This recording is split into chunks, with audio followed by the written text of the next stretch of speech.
guys, I'm just here boning out this mate we got yesterday. So we took out 4 back legs and 4 back straps from the 2 deer. It was a really enjoyable hunt. Good mate Chris Boon came down.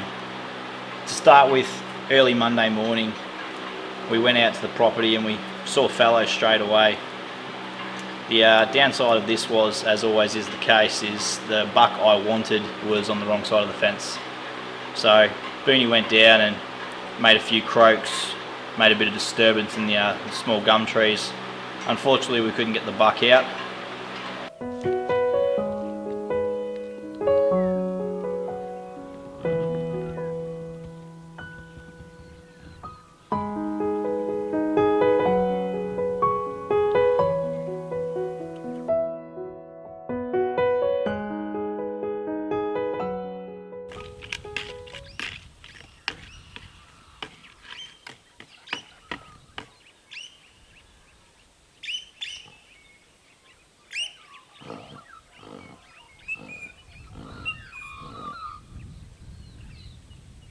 But it was still good seeing fallow deer on that property, considering I haven't seen any fallow on there for a while. On our way out of the property we saw another 2 fallow deer. They were feeding out on the fringe country. I was going to plan a stalk. We ended up getting in a bit closer, but as always, deer eluded and disappeared. Funnily enough, you know, a white coloured coat deer can just disappear so easily. I'd say they've bedded down into the thick stuff. After that we came back to my parents' house located in Nensay, and we've had a nap, a bit of rest, had a bite to eat. We've headed back out to the property at about 4 PM. As soon as we got out to the property we noticed Sambar. It was 1508 metres, and that's where the rest of the video will lead you. Enjoy the hunt. Well, here we are, Monday afternoon, last day, March. Sitting down watching 5 deer feed on a hillside. They've just come out of the really thick tea tree, as you can see, and the young calves, after being bedded all day in the sun, having a bit of a muck, just chasing each other. Mums are feeding. Looks like could be a very productive evening.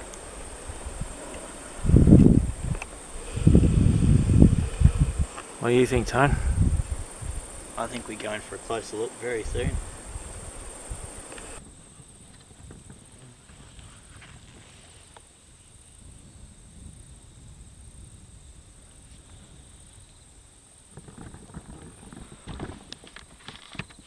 Just here with Booney watching these Sambar feed out. They're at 1508 metres currently.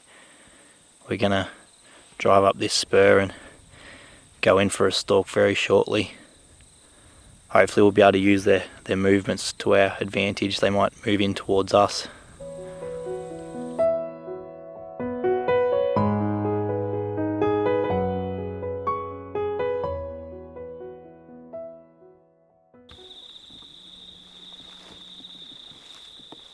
If you can shoot the one on the left, take it.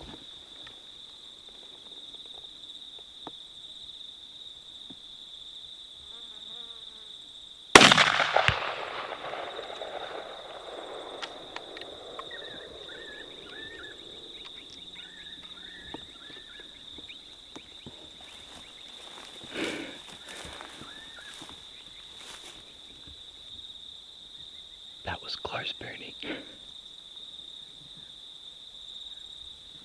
Did you feel that? Yeah. Black out. Go find this thing now. That was awesome. Still 2 down there now. Yeah. That looked like a spiker. Young stag. Yeah, that you shot. Looked like it. That I couldn't tell. It's low bow. No, that's alright.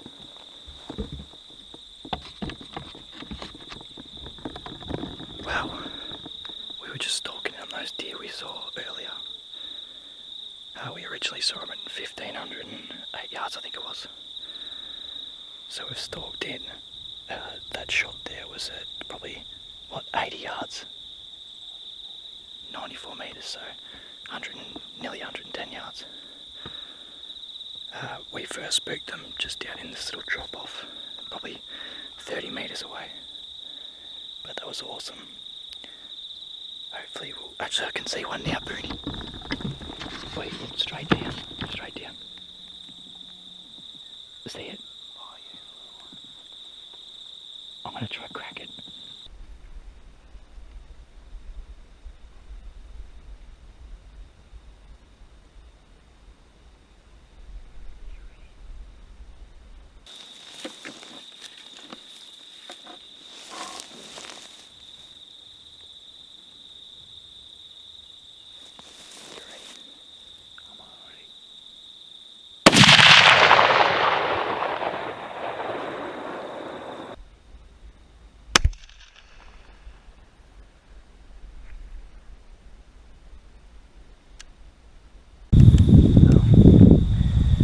Well, we just planned our stalk accordingly to the deer that were feeding just down here in the gully.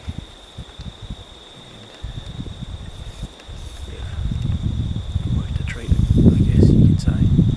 They did pick up on it, honkers, stand up, and then we gave them one bullet each. We'll go and find them.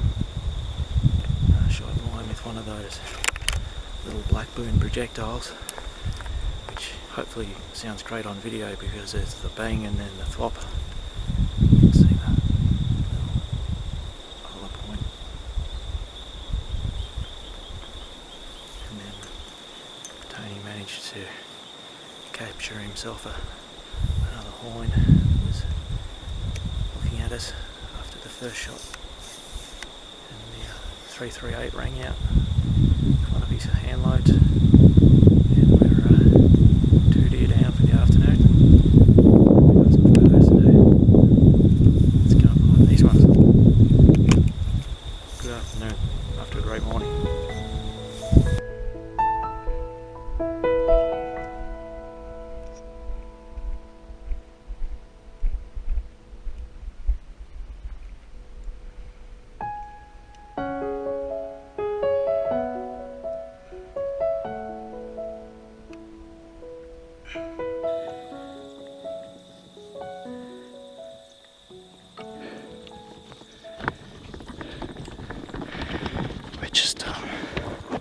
Just following this blood trail from the deer I just shot. We've got a lot of blood, so got a lot of blood, don't we, Booney? Sure do. So it shouldn't be too hard to find. If we didn't have blood, we'd be following the indentations in the dirt, the fresh prints. But with the amount of blood we got, I don't think it's going to take real long to find. Here's the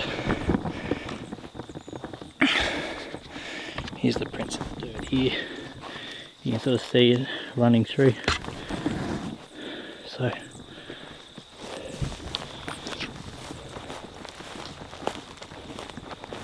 there's a bit of bone here. A lot of blood.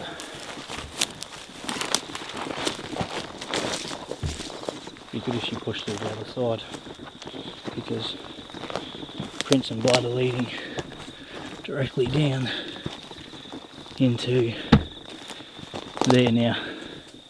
I can see her just here. You can see her hind leg right in the blackberries. Yeah, you can just see it there. Holy cow, mate. You certainly did ruin a good afternoon. I'm gonna Right there. I think I'm gonna get a few thorns in me from this. So around from the side, mate. Yeah. Where the wattle's coming in. Yep, that might be the go, but deer down. Ran down the hill, probably a good 200 or so metres, and he rested in the blackberries.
Booney's just getting a bit of footage of the blood trail. Surprisingly enough, the black boon has caused a trail of blood out of this young sambar. So he's coming down here, and as you can see, just on this rock here, a bit of blood. Whether that's come out of the entry hole, time will tell. We're about to go in and have a look at this deer. It's still very cool that such a projectile travelling at such slow speeds could cause a blood trail. What speed are they doing, Booney? About 10-20. 10-20. So that's just... I'm trying not to fall down the hill. That's just...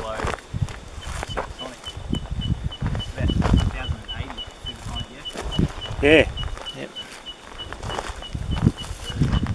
So we've got a trail to follow, that's for sure.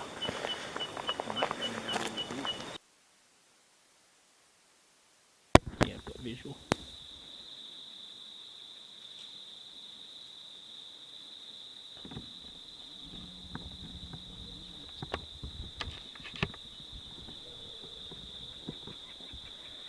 Well, did it.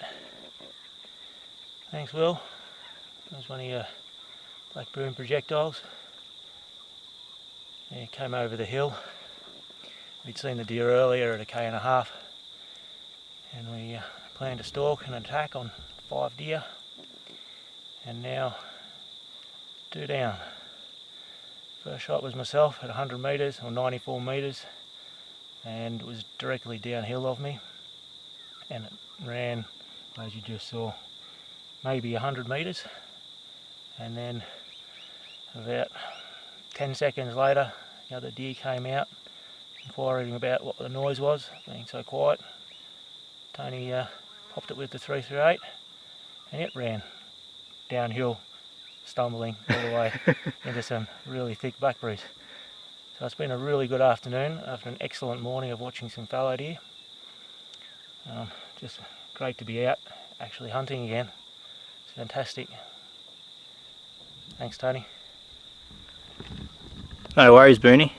Well, as you just would have seen in the first bit of footage, this first sambar that Booney's popped, it's just having its final kicks in the bush. We're just waiting about 70 metres off. The key is with sambar never to rush in. We always sit back and wait after a shot, because they are a very, very tough animal, and hyped on adrenaline will run even with a good shot on them. So we'll just let it having its final kicks, and we'll probably give it another 5-10 minutes. We'll head over there. It has no idea we're here. Very humane. 300 blackout, 100 metres. Did the trick. Awesome hunt. We're going to try not to slip down this hill face. Yeah, well, Camera angle doesn't really do its justice how steep it is. it will when I pull him out and he starts to roll to the bottom of the hill. Roll to the bottom of the hill.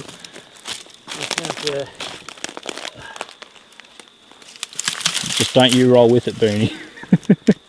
It's actually come out. It has? Yep. Well, there you go. The projectiles come out through the liver. Thanks for filming everything, Tony. We're on an open face here. They've obviously put a grader through, pushed everything to the side, and he's hit that wall of everything. He's virtually just decided not to go any further, hadn't he? Yeah. I'd say it's bedded down literally just in here. There's a little pocket just in the bush there, and he's bedded down because he felt no threat. He didn't know what hit him. He's just felt some pain. Bedded down, and we've given it enough time to pass naturally. It's quite a solid deer. Very good condition, good coat. Velvet spiky. There's the entry, exactly in the chest. Couldn't ask for a better entry. Right behind the front leg there. Yeah.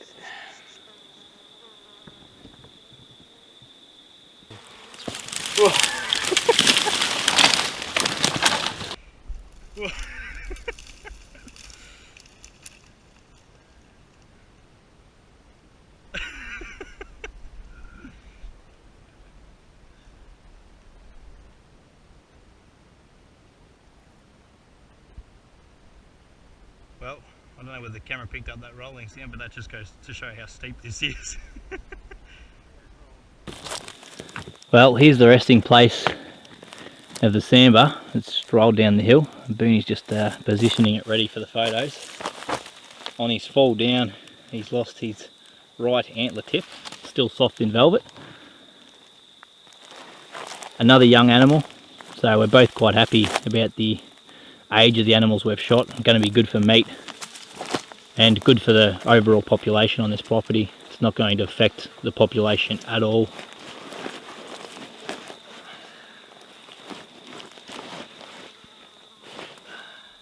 I reckon we start taking some photos, Boonie.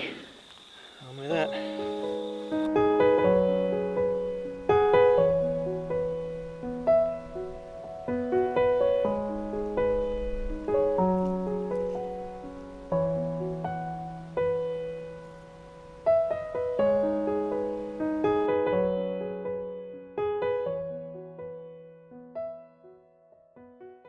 I'm talking to myself. Tony's gone off to deal with his internal urge to exercise and run up hills. So while he's gone, I'll dismantle at least the back straps out of this one.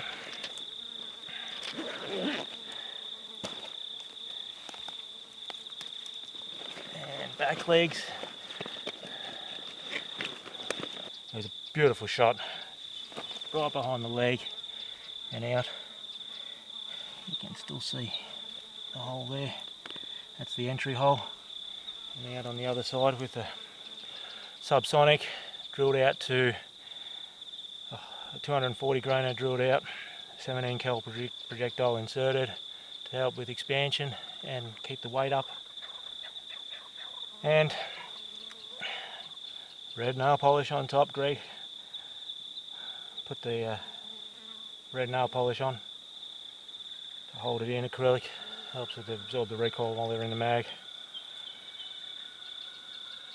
All I can say is we didn't go far for a bullet that was travelling at under 1,000 feet per second, weighing 215 grains, straight through both lungs. And I can actually recommend this blackout projectile for the gun. Well done, Will, for coming up with the idea and reloading for it.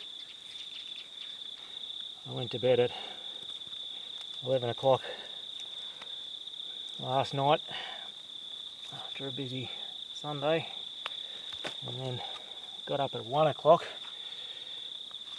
or actually 12:15, to get up and meet Tony this morning at 4:30 in Bairnsdale. Of course, Tony, being in a new relationship, was not on time. Obviously, still on the nest. Young fellas these days.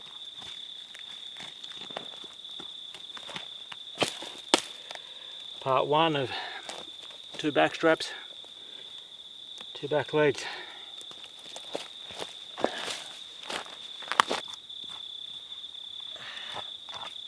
Now, back to the projectile topic. No, I do not recommend this gun for a beginner. It is a highly specific cartridge. 300 Blackout is designed for subsonic and supersonic projectiles from 110 grains up to, well, I've seen 240 grain projectiles, but I'm sure that somebody makes heavier in 30 cal. What I can say is that, like every tool in your arsenal, it can be used quite effectively if you practice with it. You know, I practice with this gun all the time. I carry it all the time. It is my only gun at the moment to use by choice. I will only take shots that I believe that I'm capable of, like this deer here. I know the holdover on my reticle at 90 metres or 100 yards is line number 2, and that's what I use for the most perfect chest shot, probably that's capable of just behind the front leg.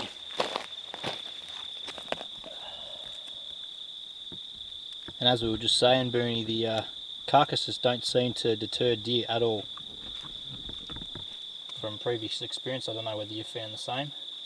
Yeah, it's the same for them as a wombat or anything dead in the bush. The thing's dying all the time. That's exactly right. So don't be afraid to go back to a spot where you've just shot a deer, because it's not going to stop other deer from passing through or living in the area. Yeah.